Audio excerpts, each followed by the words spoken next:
Hello, everybody, and welcome back to the KMB Music Den. I am Keith. I'm Brad. As always, Brad. And I tell you what, man, I am super excited. I know you are too. Not only Yes. not only because we're launching a brand new series here on the channel, but because of the band that we've decided to launch it with. Yes, exactly. So about 30 seconds before we started this video, folks, we came up with the name for this. I had a discography chronology, and Brad said, "It's kind of long. Can we find a way to maybe make one word out of it?" In his infinite wisdom, so we're going to call this DISCNOLOGY. All right. Yes. So now, what does that mean, Brad? It means that we're going to take a band and we're going to go start with their first album, go up to their last album or most recent if they're still going, Yeah. and just really do. A lot of people call it a deep dive, which is kind of what this is. But we're really going to just dive in, talk about the band, talk about the songs, talk about the album itself, and Hmm. just really have a free form discussion. And this is a great video for comments, of course. Absolutely. But they already know because they clicked on the video, Brad. But tell me Hmm. what's been among our favorite bands ever. What band are we going to start this series off with? We're going to do this with R.E.M. right from the get-go.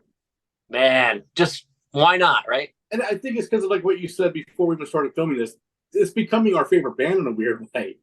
Yeah. I've been wanting just to sit and do a dive on my own. So Yeah. I made an excuse for me to do that. So Yeah. there we go.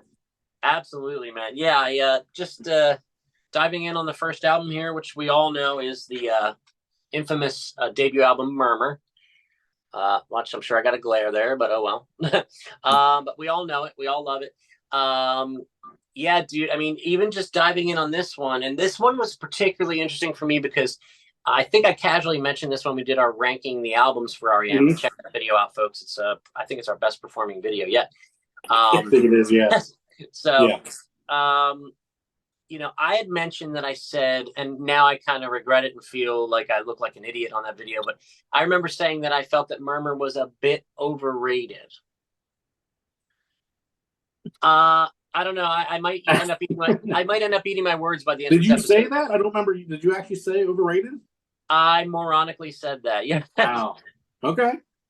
But I think we'll get into it. But I think what I Well, when meant you by look at that the is, depth of the whole, you yeah, know, discography, it all depends on what you were saying. It has where it's listing in the order, or yeah, I think that was part of it. I mean, for me, yeah. and we're not there yet, but their second album, Reckoning, is Hmm. so incredible to me that I think people always talk about Murmur, Murmur, Murmur, and I always felt that Reckoning Yeah. doesn't get the Yeah. props it deserves because it's so fantastic for me. It is. But anyway, we'll get to Reckoning on the next one. But hey, so I assume you, with fresh ears, listen to Murmur. Have you listened to it a few times this week, or once, or Oh, what was your absolutely. approach on this? Well, that's the whole point of this was not because I wanted us to do a show. It's because I wanted to just have an excuse to listen to REM. Hey, man. I was in the REM mood, and I was like, I can't do reviews. I can't do shit. I want to do just REM stuff for a little bit. Uh, just And become obsessed with them again. you So never yeah, have to. this Yeah. this gives me a chance to dive first one, second, third, just go right through the discography and Yeah. relive it. Just Well, relive it. and you knew because it was REM that you wouldn't have to twist my arm. No, exactly. Yeah, Yeah, exactly. exactly. So I was kind of a nerd about this. I want to show the folks, since this is the first episode we're doing, I'm not going to show them every episode. But I want to show you, I have many books on REM, which has really helped me with some of the That's research cool. and I didn't know that. deep dive. Yeah. So this is a series of books called The Complete Guide to, and then whatever band. I can see right above Okay. my phone as I film. I have a Hendrix, I have Zeppelin, I have the Stones, and I have this one, which is REM. So it's one of those cool books where it does a little synopsis of each album, but then it talks about each song individually, Wow. which I kind of forgot I had this, so I could have That's had pretty awesome. yeah. But even more awesome is this book, and I'm going to give credit to this gentleman here, Craig Rosen. This is called The Stories Behind Every Song, REM Oh, Inside Out. wow. Dude, this book, I mean, this is my guide through this whole series because this book is That's pretty bad. unbelievable. I never heard of that. It's really cool. It's got a lot of great pictures too. There's something from Out of Time there. I just randomly flipped. Actually, I don't remember how this happened, but this book actually got soaked at one point, and I had to like dry it out in the sun. So like some of the pages are like stiff and like weird, but the book survived whatever happened. So I'm very Good. happy. Good. So, but this, thank you, Craig Rosen, because you are really giving me a lot of great tidbits for this series here. And just real quick, I'll show you a couple other ones I have, and then we'll really do the Murmur dive. Remarks Remade, the story of R.E.M. So this is just a lot of snippets of interviews from different publications, and just kind of all put into one, book. That's nice. This is a thick book. I mean, yeah, it is. And by the way, this other book I just showed you, I'm trying to think what it goes up because of when it was released. It goes up to the album New Adventures. So that's how that book is. And then this one is the Rolling Stone Files, the complete interviews and articles about R.E.M. all throughout Rolling Stone's history, which makes up a whole book. So that's cool. Yeah, that's pretty cool. And then, as you know, I've shown you this series before from the makers of the Uncut magazine. I like to get the Ultimate Music Guides. Yeah. So that's the R.E.M. one. So they're nice. So yeah, lots of great materials for me. But hey, man, let's dive right in. Murmur. We all know what the first track is. Radio Free Europe. Yeah, well, that's the funny part. That's going to be my first comment on this. Yeah. Is going back through it, I know that's the song. Everybody, that's the one that the first single. Yeah. Everything on it. That's not one of my top 3 tracks on this album. Really? No. I mean, it's good. Don't get me wrong. I'm not saying it's a bad track by any means. Yeah. But it overshadows certain tracks on here that I really love. Yeah, I mean, that's a good point. I think I just love the way it starts the album. And it does start at night. Yeah, I mean, I love the fact that, since we're, looking at this as a deep dive, I'm going to get deep, but like, just those 4 drum hits and he starts singing like right away. It's not like an intro. It's just like, boom, here we are.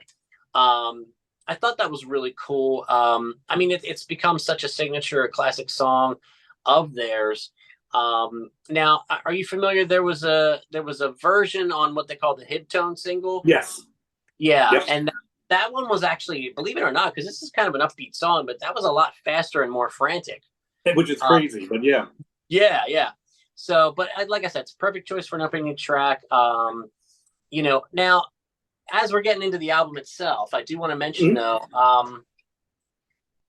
would this be? I know for us it would be, but generally speaking, and I think it is. But would you say that this is often mentioned among the greatest debut albums of all time? Yes, and it should be. It should be.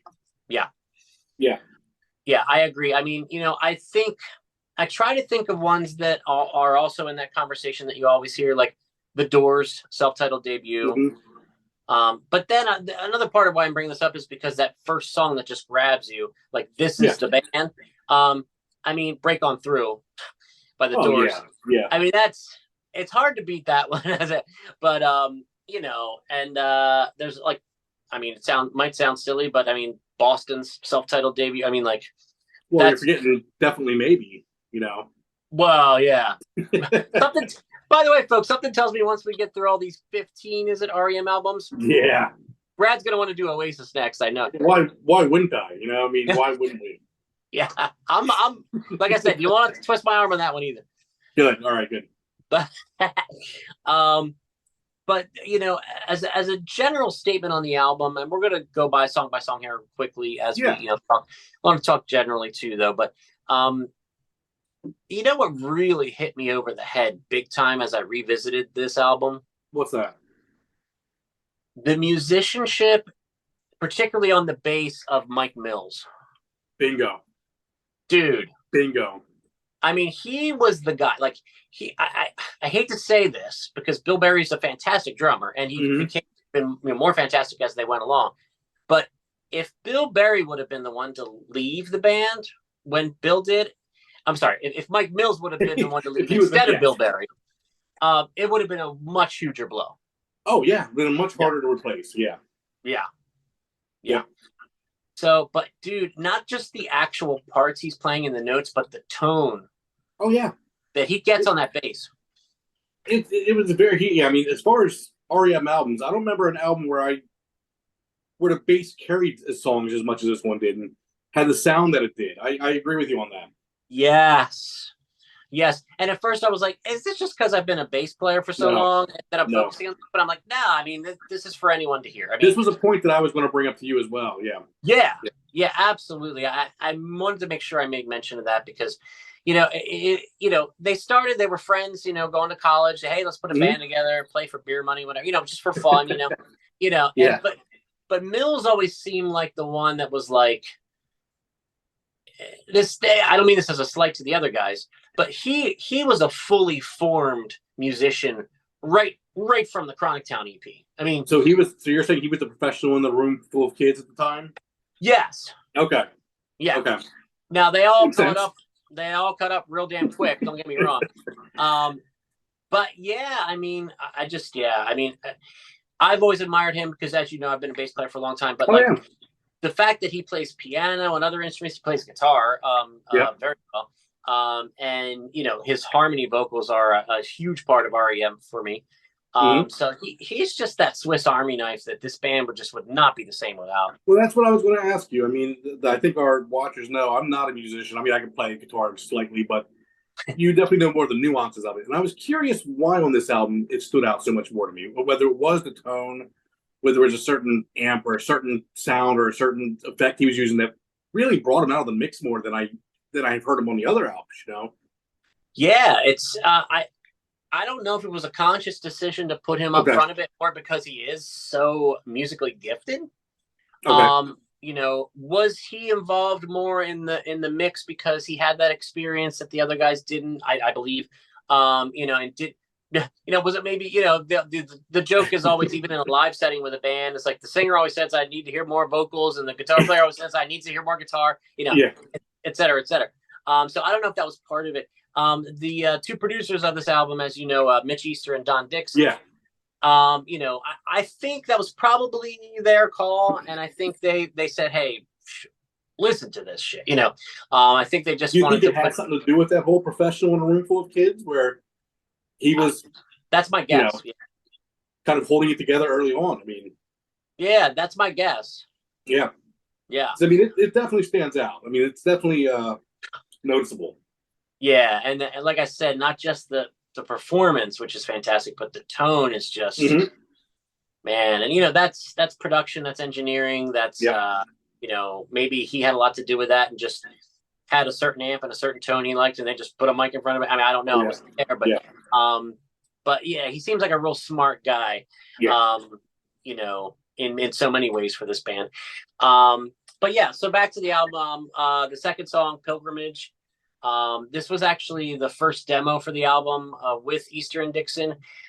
They did it in one take, and they did one mix, and it was done. They never touched it again. So that, for a young band, that's pretty impressive. Yeah.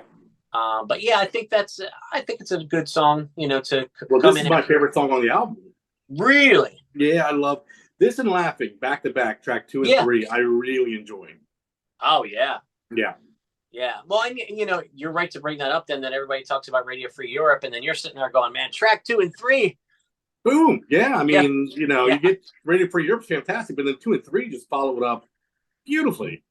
Yeah. No, you're right. And like I said, I'm glad we're doing this because I think, foolishly, why I was, not as hyped up about how great this album is, and when we did our ranking, is quite frankly just I wasn't as familiar with it. Yes, I agree. Which is why I wanted to do this. Is you as you age and you have a discography, you tend to start listening to certain albums a lot. Yeah. And certain albums fall off to the wayside, and that's why I wanted to get this one involved in Fables and some of the albums that I hadn't listened to as much. And dive in. Yeah. And when I was growing up, I mean, I was a radio kid. And, I was growing up in South Jersey. And, the R.E.M. really wasn't on the radio much in my area until Losing My Religion, and then Automatic for the People was gigantic. And then that's kind of when I really dove in. And then a lot of this for me at that age was kind of looking back like, oh, let me check out these other albums. And realizing, oh my God, but for some reason. And another thing about Murmur that I'm starting to realize that, again, I believe wrong.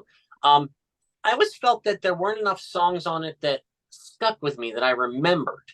It was more of like a full album listen where if you pull out certain songs, like the songs were to me were like good and solid, but there weren't enough like songs that stuck with me. And I guess part of that might be, as silly as it sounds, part of that might be some of them, like the titles of the songs, I didn't always match with the lyrics. The obvious title didn't always go for the obvious title, so it helps me like try to remember, like, I hear a title and I'm like, which one is that, and that's just me being stupid and lazy. I mean, but like you said, with so much discography, so many songs, if you're going to listen to their albums and then you're going to listen to other music, you might not return to this album in 3, 4, 5 months. Yeah, it is hard to put song titles if it's not right directly in the song mix, Yeah. So I get that. Yeah, he's being kind to me, folks. I appreciate it. But so yeah, I mean, let me turn it more over to you as we go into laughing. You said, this 1-2 punch is really big for you. I can let you know, just from my research, that 4 of the guys, which 2 of them were the producers, and then Peter Buck and Mike Mills, all 4 of them laid acoustic guitar tracks on this song. So it has that lush acoustic sound. That's so insane, but it's beautiful. I mean, it's absolutely beautiful. Yeah, this is a great song. You're right. And lyrically, Stipe has been quoted in interviews as saying it's kind of loosely based on the Scarlet Letter. And the lyrics, lighted, laughing in tune. So there's a lot of depth to his lyrics, and a lot is always made of his mumbling and like, I can't understand what he's singing, especially in the early albums, especially in this album. And it's interesting because I put the lyrics on my phone. And I'm like, yeah, I mean, I probably didn't realize that that's what he was saying, but when I see them, I'm like, okay, this all makes sense. Yeah. But I think they did that on purpose for that sense of mystery, and it's still talked about to this day. What are your thoughts on that whole Stipe vocal delivery? I love his vocals, though. I mean, for me, I was sitting there when I was listening to this album again, and I thought, if I was starting a band and I could pick any singer anywhere in the world just to be my front man, I would have a hard time not taking Michael Stipe. His vocals, to me, are so calming, but they can be so powerful. And his lyrics, like you said, they're not, I mean, they're well thought out lyrics. I mean, he's a full package to me as a front man. So, I mean, I really enjoy it. I've never had the problem with hearing the lyrics that some people do. I've heard that, but I've always picked them up pretty easily. I mean, his voice just is soothing to me. Yeah. Well, that's a good point. I mean, and there are different kind of singers, I mean, if you, some people would say, well, I mean, obviously, if I'm going to start a band, I'm going to pick Freddie Mercury, but it's like, there's not my thing though, Yeah, there's range, there's vocal gymnastics, there's not to say, I mean, for what he did, he was absolutely fantastic. Yes. 1 in a billion. Yeah. But you're right about Stipe. It's like he has that. I don't know. He was born to do this. Oh yeah, absolutely. He was born to do this, and I would be hard pressed to find someone else that I would pick as well. Now that I think about it, and he doesn't carry it off as an egomaniac either. You got some of these singers out there, and I mean, no, what's the word I'm gonna look for? No shame to them. I mean, you're a big rock star. That's what you're supposed to be, But Michael Stipe has never been a big rock star. He's approachable from everything I've seen, and he's humble with everything. And I mean, he could be making great albums right now. It looks like to me he just wants to enjoy life a little bit. So I mean, I kind of like that about him too. Doesn't seem like he needs all the accolades and recognition. Yeah. He does seem approachable, and I think it could have been an act. He could have been putting one over on us. But I mean, I think in the beginning, I don't mean about him being a nice guy, but I think in the beginning, there probably was a genuine level of shyness, maybe even some stage fright. But it all worked with the whole mystique of the band. And dude, I actually stumbled upon, when you watch stuff on YouTube and it just kind of throws stuff at you, like you might like this kind of thing. Yeah, right down a rabbit hole. Yeah. Oh yeah, dude, I came across when R.E.M. performed for the first time on David Letterman. They did Radio Free Europe, of course. Yeah, I watched that recently, yeah. And just the energy. Oh, yeah. And just, I mean, those 4 guys, it was a very, very minimal setup, But to know, just to watch that and see that, yeah, I could see this filling up stadiums someday. Like you could see it. Oh, yeah, yeah, Yeah. yeah. Pardon me.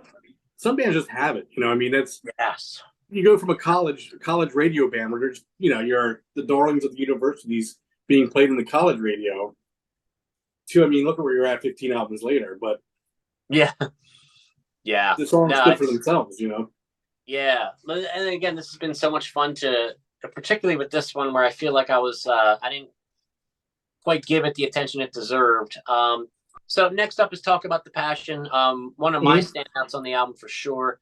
That lyric, Yeah. not everyone can carry the weight of the world. Yep. That is a fantastic lyric. Very I mean, interesting. if you really think about what that means, I mean, it's true, Now, does It's any of your books tell you where that's coming from? What that lyric's pulling from, or I no? didn't find that in the research. Okay. I did find that this was Bill Berry's favorite song. I don't know if it meant on this album or R.E.M. In general, but probably just on this album. But also going back to the brilliance of Mike Mills and the musicianship, this song was Peter Buck's first really true guitar solo, and Mike Mills taught it to him. Get out of here. Yeah, see, that's yeah. fascinating. I wouldn't have known that. I didn't come across Yeah. that. He's That's like, cool. here, play this, So he's that guy you want to have in the room, Yeah. Man. And again, not to slight the talent of any of the other guys, but at that time when they were kind of hatchlings, so to speak. Yeah, he was the all-star at that point, yeah. Yeah. Now it's interesting. It was interesting to me. I did find in my research about this song as well, which is one of my favorite on the album. Like I said, they had a cellist come in and do a cello part on this song. Yes. Yeah, from the local symphony orchestra, and they paid her $25. Amazing. I think that's great. And the other thing I want to mention about this song, a Stipe was quoted as saying that this song simply is about apathy. Oh, is that what he's okay? Yeah. So, and he was referring a lot to. They've always had kind of a world consciousness about them. Mm-hmm. So, apparently, I guess there was a video. I don't know if it was the music video, but it was like a clip that was released for this song at one point. Okay. That I believe I read they had like juxtaposed footage of like army war tanks and like homeless people on the streets and like starving children and stuff. So it was just like trying to say about like what are our priorities really kind of thing. So and it's still the case. So yeah. So pretty deep for a college kid at that time. Yeah, no kidding. So but next up we got one of the best titles I think on the album, Moral Kiosk. I'll agree with you on that. I agree on that. Great. Yeah. What are your thoughts on this one? This wasn't one of my favorites on the album. Okay. Again, going through the album and listening to it, there's not a bad song on it. Yeah. But this wasn't one of my standouts. Let me put it that way. Yeah. I mean, I like the Inside the Park, Fire Twilight lyric. It's in the chorus there. I did. It's a more rocking song to come off of Talk About the Passion, which I do like. And I did in my research here, I did find that Peter Buck's sound for this, they mic'd a very small amp from way far away. That's how they got that sound on it. So okay, thought that was pretty interesting. That makes sense. So yeah. What are you drinking there, buddy? Oh, today we're doing a Samuel Smith Tatty Porter. That's the R.E.M. special, I guess. How's that going down? It's smooth. Smooth? Okay. Yeah, good and smooth. Good, man. Well, it's hot here in Pennsylvania. You got to have cold beer right now. It's too hot. Yeah. Or if you're like me, cold water, which I left upstairs. That's why I keep going with coffee. Oh, you're going to be regretting it here in about 10 minutes. So. Yeah, I will. I better wrap this up. No, okay. So the next song, as we all know, as track 6, is Perfect Circle. Which is the closeout to side A. Yes. On this, what we would call a perfect album, perhaps. Yeah. So the lyrics, standing too soon, shoulders high in the room. Mm-hmm. His sense of melody, even on their first album here, is special. Ridiculous. It is special. It absolutely is. Yeah, I mean, this is often considered the first great R.E.M. ballad. Mhm. There's so many more to come as we go through the Oh, discography. absolutely. But But yeah, another this thing, was another standout for me. yeah, oh, definitely Yeah. for me too. Beautiful, beautiful song. Oh, Um, I did find out that Bill Berry and Mike Mills, they each play piano on this song on two different styles of piano, so that's how you get that oh, kind of sound there. okay.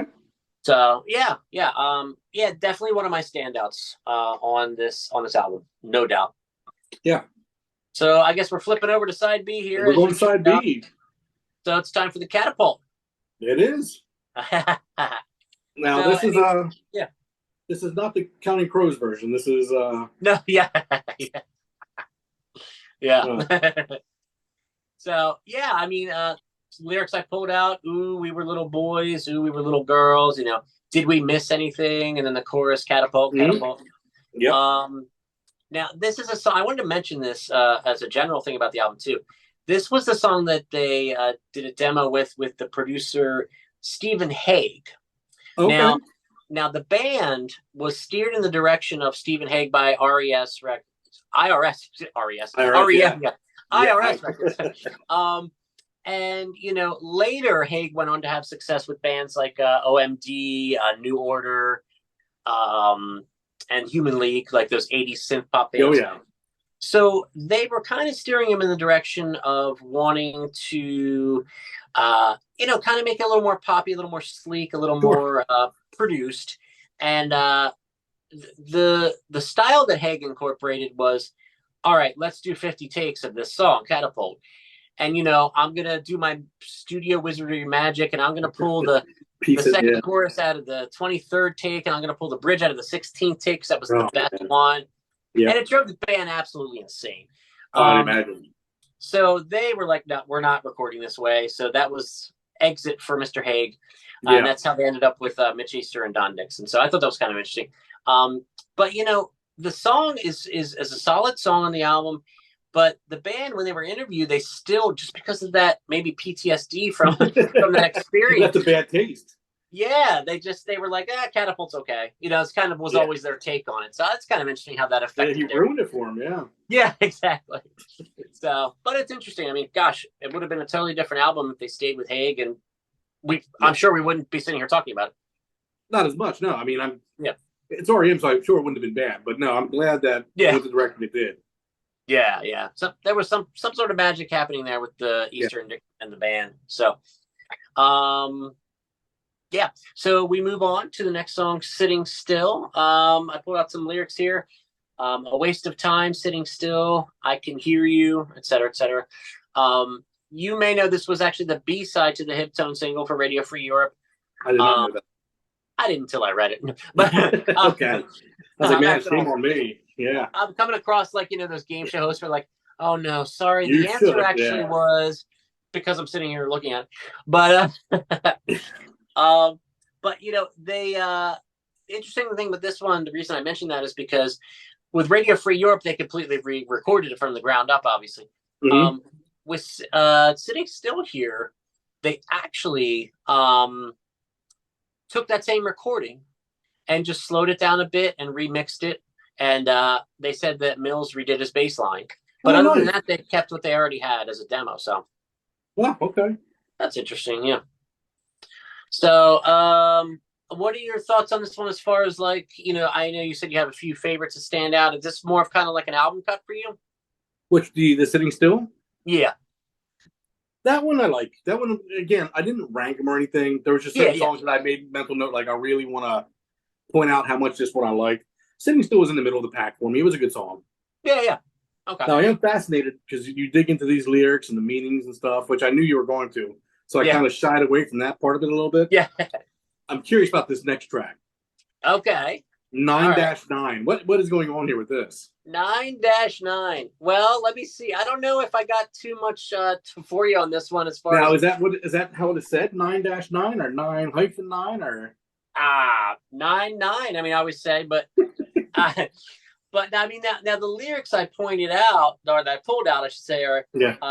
give me a couple... Don't give me a couple of pointers. Turn to lies and conversation fear. So, now this one, I didn't really pull out too much about what it's about. Okay, I was curious.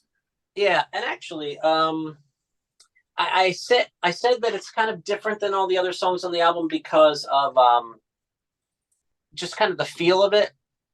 And in my research, they did say in the one book that it seemed like it was the most intentionally undecipherable as far as the lyrics. Okay, so it's And intentional. maybe, Okay.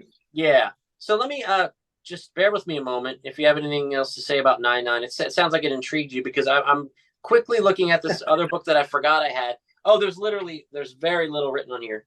Okay. Live thrash version. Oh no, I'm sorry. I'm reading the wrong part. A meandering mess, but it has its moments. Oh, Okay. look, Stipe said a song about talking, about conversation and fear of conversation. He's also said it's not meant to be understood. Well, there you go. There you go. So me asking is pointless in this case. Okay. Yeah. Okay. But also it makes you feel better to hear that because it's it's not. Then I wasn't. Yeah, I wasn't missing anything that I was supposed to. Okay. Exactly.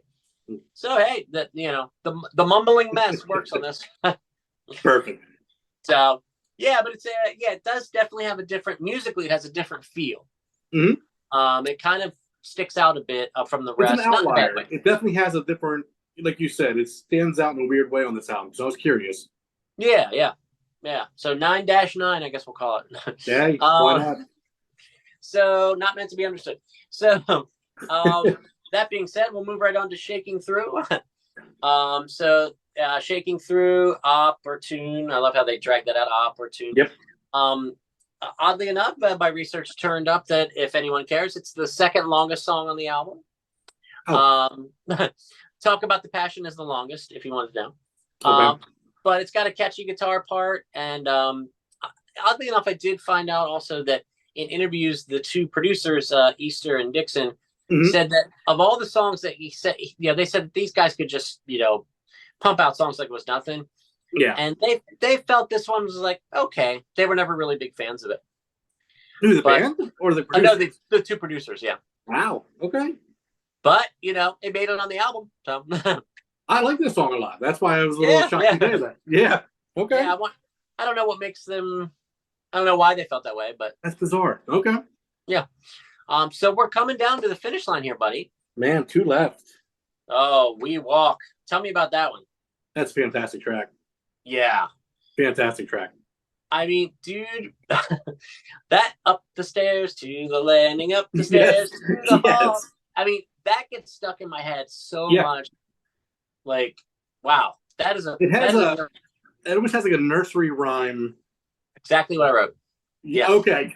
Yeah. Because it does. It has like a nursery rhyme feel to it, where it gets in there and digs into your brain a little bit, and then you just sing it. You can't stop singing it. Oh, dude. Yeah. That one latches on to me and won't let go. Yeah. Sometimes so much I wish it would, but yeah. No, but it's a total earworm of a melody. Again, brilliant sense for melody on the first album already, Mr. Stipe. And that lyric where he sings "Take Oasis," I love the way he sings that. Like the phrasing is really, really cool. Yeah, he's great for that. Yeah, definitely a strong one on the album. It sounds like we both feel that way. Oh, love that one. Yeah. Yeah. And all right, so our closing song, "West of the Fields." West of the Fields, long gone, long gone, long gone. You may not know that this is a rare collaboration with someone outside the band. Stipe's friend Neil Brogan. Yeah, oh, you did know that. Okay. Yep. Yeah, did some research on that. Co-wrote the lyrics on this one. But yeah, dude, it's a frantic rocker to close the album. I was reading how the organ part, kind of ties the whole thing together, and listening and hearing that myself too. Actually, this is one of the standouts for me. Well, I was gonna say you're a king of the closers over here. Does this book end well with Radio Free? Absolutely. You put your approval on that one. Big old thumbs up. Yeah. Gotcha. Yeah, it's fantastic. I agree. Yeah. It was fun to go through each song because we are doing kind of a deep dive here. But let's wrap this up by just doing another just kind of a general talk about the album. I got something for you, Pete. I got something for you. Yeah, go ahead. In 1983, this album won Album of the Year. Yeah, I know. You name the 3 albums that it beat? I can certainly name one. I know which one you're going to name then. Thriller. Yeah. Well, the other two are just as impressive to me. U2's The War. Oh yeah, And the Police's Synchronicity. Synchronicity. Yeah. Yeah, it beat out those three for record of the year. And this is from and now that you're mentioning the other two, I remember seeing that. Yeah, that list. Yeah, and this is like Dude, what they said, like a college band, right? They're just playing, and here they were just taking down Michael Jackson. Thriller. It's amazing, amazing. Dude, it's beyond amazing. I mean, it's wow. Yeah, I mean, yeah. Because I mean, how old were you when Thriller came out? 2. Oh, you were 2. Oh shit, I was 8. Yeah. But dude, I mean, Thriller was life. I mean, folks, if you didn't watch my Thriller video, Thriller turns 40. Check that out if you're into Michael. But that video was fun for me to do and reliving my childhood. But dude, I mean, I was obsessed with Michael Jackson. I mean, I'm a lifelong fan to this day. But dude, Thriller was everything, man. I mean, it was everywhere. Metalheads had it in their collection, even if they hid it when their friends came over. But like everyone had that album. And for Rolling Stone to say, hey, here are the top albums of this year, Murmur. Yes. Above Thriller, above War, above Synchronicity. Yeah. I mean, that's astonishing. That's amazing. What an accolade. And since you brought that up, I did read something where Peter Buck was talking about that at one point. Mm-hmm. And he said when he sees that or thinks about that or thinks back to that, he said, all he can do is just laugh. Oh, it's just like, come on, But wow. I mean, jeez. I mean, it's a big statement, but I mean, when you look at it, I mean, yeah, you're going to put Thriller and this together. Yeah, it's Thriller, but I mean, is it laughable to put this in the same category as a fantastic album? I mean, it's no. I mean, at the time, I think he probably thought it was. Okay. Now that we're listening to it and realizing what it carved the path for, it's certainly up there. But at the time, I think it was just like, hey, these college kids from Athens, Georgia put out an album. And it's like, okay, yeah, it's the best album of the year. And the Thriller, take your silver medal. It's like pretty impressive, yeah. It's hard to underestimate or understate that. I mean, that is something that I learned long ago and has always stuck with me. Is like, wow. Yep. But yeah, I'm glad you brought that up. I mean, and again, for me, folks, as I mentioned throughout this video, for me to revisit Murmur and realize that it more than anything, it was just a lack of familiarity on my part, which, and I say that R.E.M. is one of my favorite bands of all time. So it's like, well, how could that be? I don't know. I honestly don't know, but it's not like I've never heard it before this week. But I never really did a ton of repeated listens and really gave myself the chance to learn the songs and really know them. That's why we're doing this. Like I did this. So I can thank you, my friend. I actually sincerely thank you for thinking of this, and we're doing R.E.M. first because this was I don't want to say it was a revelation for me because I know this is a fantastic album, but I feel like I'm more familiar with it now. Mm-hmm. And I appreciate it more because of that.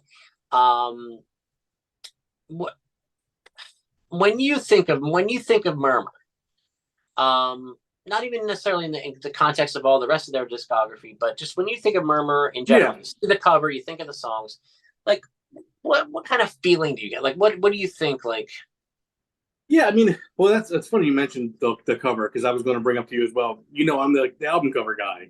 Yeah. So did you do any research on that at all? Yeah, I read a little bit. I forget exactly. Something about that's in their hometown that grows and Yeah, it's part of the Georgia Railroad. It's a trestle in Athens, Georgia. It's actually a landmark, but I think it may be gone now. They've been fighting to try to take that landmark out of there. But what I found fascinating is I always wonder how much thought's put into an album cover.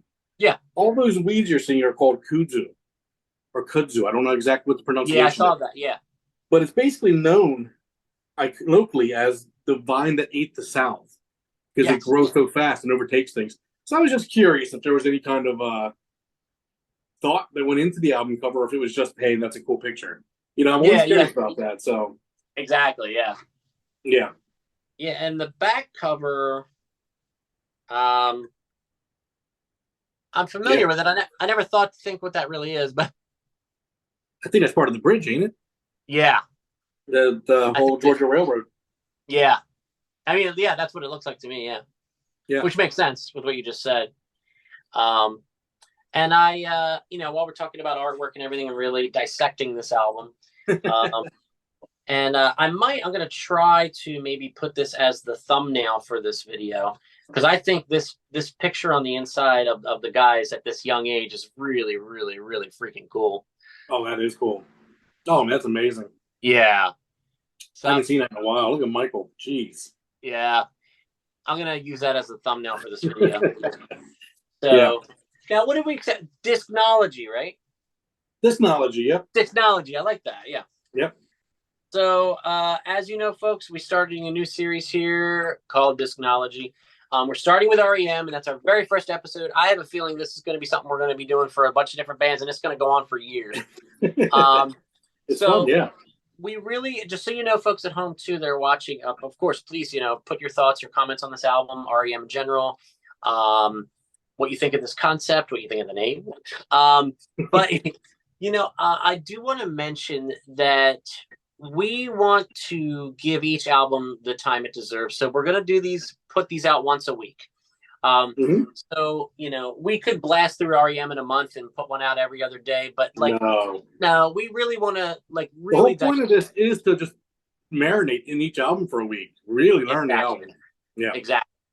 Yep. And that's a word you've used before on the channel, Brad. And honestly, every time you say it, it makes me hungry. So I get it. I do get it.